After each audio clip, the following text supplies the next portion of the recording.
Hello everyone, उम्मीद करता हूँ आप सभी अच्छे होंगे। तो फ्रेंड्स, आज हम बात करने वाले हैं एसबीएफसी फाइनेंस लिमिटेड शेयर के ऊपर में, क्योंकि जो स्टॉक के नतीजे आए थे Q1 के, वो भी हम देखेंगे किस प्रकार से आए थे। साथ के साथ आप देखिए तो लास्ट ट्रेडिंग सेशन में स्टॉक में हमें ज़बरदस्त गिरावट देखने को मिली। लगभग 3.18% की हमें यहाँ पर गिरावट दर्ज करते हुए ये स्टॉक देखने को मिला।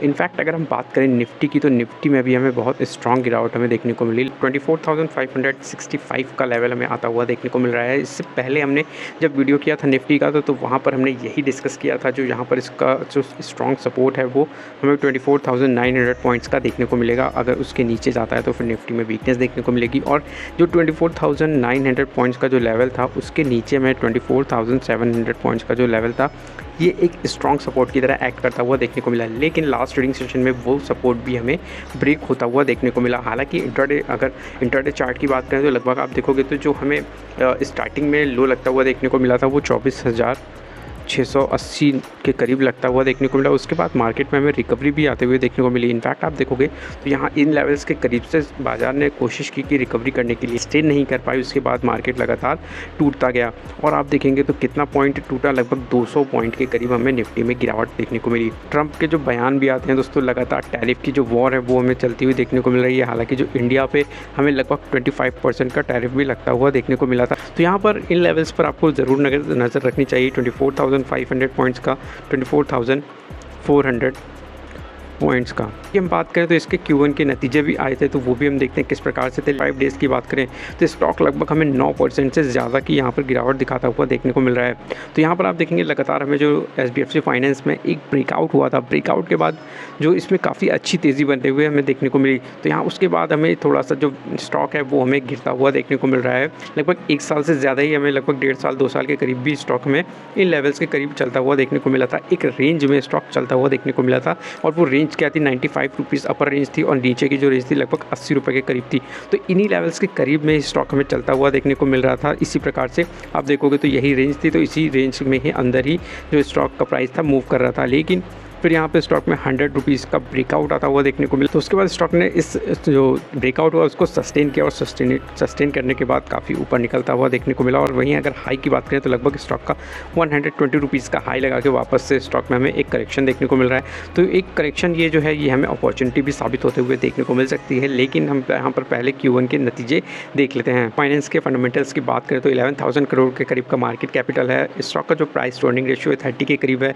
ROC 11.6% है। और यहाँ पर अगर हम बात करते हैं इंट्रिंसिक वैल्यू, तो 71 रुपीज़ के करीब की इंट्रिंसिक वैल्यू हमें देखने को मिलती है। वोटर की होल्डिंग 53.2% की है। DIS की होल्डिंग 17% है, और FIS की होल्डिंग 7.12% की हमें यहाँ पर देखने को मिलती है। तो वहीं अगर Q1 के नतीजे देखते हैं दोस्तों, तो यहाँ पर हम देख पाएंगे कि जो रेवेन्यू है कंपनी का वो हमें यहाँ पर 388 करोड़ के करीब आता हुआ देखने को मिला। 1 साल पहले 297 करोड़ था, प्रीवियस क्वार्टर में 361 करोड़ के करीब था। तो यहाँ पर हमें रेवेन्यू में अच्छी खासी ग्रोथ देखने को मिल रही है। ईयर ऑन ईयर बेसिस पर अगर हम बात करें तो यहाँ पर काफ़ी अच्छी ग्रोथ है, 30% की ग्रोथ के करीब हमें यहाँ पर देखने को मिलती है। वहीं पर अगर हम यहाँ पर बात करते हैं दोस्तों फाइनेंसिंग मार्जिन की, तो यहाँ पर 36% के हमें फाइनेंसिंग मार्जिन देखने को मिलते हैं। फाइनेंसिंग प्रॉफिट की बात करी जाए तो यहाँ पे 141 करोड़ के करीब देखने को मिलते हैं। प्रीवियस क्वार्टर में 130 करोड़ के करीब था, 1 साल पहले 109 करोड़ के करीब था। तो यहाँ पर आप देखेंगे फाइनेंसिंग प्रॉफिट जो है इस कंपनी का अच्छा हमें देखने को मिल रहा है। फाइनेंसिंग मार्जिन हमें अच्छे देखने को मिल रहे हैं। वहीं अगर नेट प्रॉफिट की बात करी जाए तो 101 करोड़ के करीब यहाँ पर नेट प्रॉफिट देखने को मिला है इस बार Q1 में। और वहीं 1 साल पहले 79 करोड़ के करीब था, प्रीवियस क्वार्टर में 94 करोड़ के करीब था। वहीं अगर यहाँ पर हम ईयर ऑन ईयर बेसिस पर बात करते हैं तो काफ़ी अच्छी ग्रोथ हमें देखने को मिली है। लगभग 28% की ग्रोथ हमें यहाँ पर देखने को मिलती है।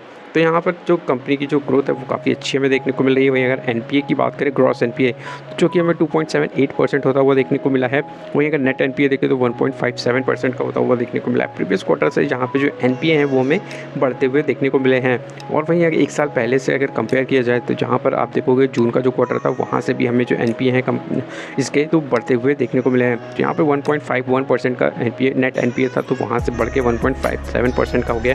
2.60% का ग्रॉस NPA था, तो यहाँ पे 2.78% का होता हुआ देखने को मिला है। तो यहाँ पर आप देख सकते हैं जो कंपनी के जो एसेट क्वालिटी है वो थोड़ी सी हमें गिरते हुए देखने को मिली है। वहीं अगर हम यहाँ पर बात करते हैं कंपाउंडेड सेल्स ग्रोथ की, तो यहाँ पर लास्ट 5 ईयर्स में 24% है, लास्ट 3 ईयर्स में 35% की हमें ग्रोथ देखने को मिलती है। वहीं ट्रेलिंग 12 मंथ्स में 29% की देखने को मिलती है। तो यहाँ पर हमें सेल्स ग्रोथ भी बहुत अच्छी देखने को मिल रही है, कंपनी का ट्रैक रिकॉर्ड अच्छा देखने को मिल रहा है। लगभग आप देखोगे तो सेल्स ग्रोथ हमें काफ़ी अच्छी यहाँ पर देखने को मिल रही है। कंपाउंडेड प्रॉफिट ग्रोथ की अगर बात करी जाए तो यहाँ पर आप देखोगे लास्ट 5 ईयर्स में 58%, लास्ट 3 ईयर्स में 75% और ट्रेलिंग 12 मंथ्स में 37% का है, जहाँ पर काफ़ी शानदार हमें यहाँ कंपाउंडेड प्रॉफिट ग्रोथ हमें देखने को मिल रही है। यहाँ पर अगर शेयर होल्डिंग पैटर्न देखा जाए तो प्रमोटर के स्टेक 53.19% के देखने को मिलते हैं, FIS 7.12% की हिस्सेदारी होल्ड करते हैं। तो एक चीज़ आप यहाँ पर देख सकते हैं, तो FIS की जो होल्डिंग है आप देखोगे लगातार हमें इंक्रीज़ होते हुए देखने को मिल रही है। साथ ही साथ आप DIS की अगर होल्डिंग्स की बात करें तो 16.99% की देखने को मिलती है। तो यहाँ पर भी आप देखोगे लगातार जो DIS की होल्डिंग्स है वो हमें इंक्रीज़ होते हुए देखने को मिल रही है। तो लगातार आप देखेंगे यहाँ पे जब भी किसी भी कंपनी में FIIs और DIIs स्टेक वहाँ पर इंक्रीज़ कर रहे हो तो उस स्टॉक को ज़रूर अपने रडार पर रखना चाहिए, क्योंकि उन स्टॉक्स में ज़रूर कुछ ना कुछ खिचड़ी पक रही होती है दोस्तों। तो इस तरीके के स्टॉक्स को आप अपने रडार पर ज़रूर रखा करें। यहाँ पर इस स्टॉक के टेक्निकल चार्ट की बात करें तो यहाँ पर आप देख पाएंगे जो स्टॉक है बहुत ही सिंपल है। इस स्टॉक में कुछ नहीं करना होता है, सिंपल आप 200 डेज़ और यहाँ पर 100 डेज़ का EMA यूज़ कर सकते हैं। इसी के करीब से ही स्टॉक हमें बाउंस बैक करता हुआ देखने को मिलता है, और ये पहली बार नहीं मल्टीपल टाइम्स हमें देखने को मिलता है।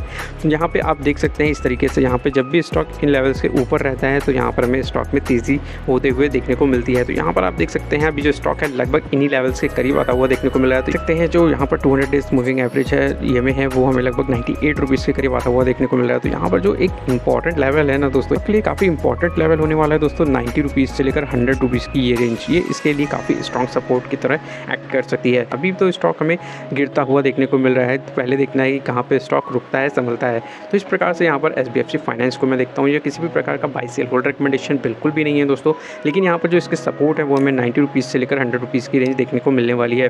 ये हो सकता है कि इन लेवल्स के करीब में आके हमें रुकता हुआ देखने को मिले, नहीं तो अगर निफ्टी में गिरावट जारी रहेगी तो ये स्टॉक भी अपने सपोर्ट्स का ब्रेक करता रहेगा, और निफ्टी में गिरावट जारी रहेगी तो यहाँ पर भी हमें गिरावट देखने को मिल सकती है। तो इसी प्रकार से मैं SBFC फाइनेंस को देखता हूँ। आई होप की वीडियो पसंद आई होगी तो वीडियो को लाइक करें, चैनल को सब्सक्राइब करें।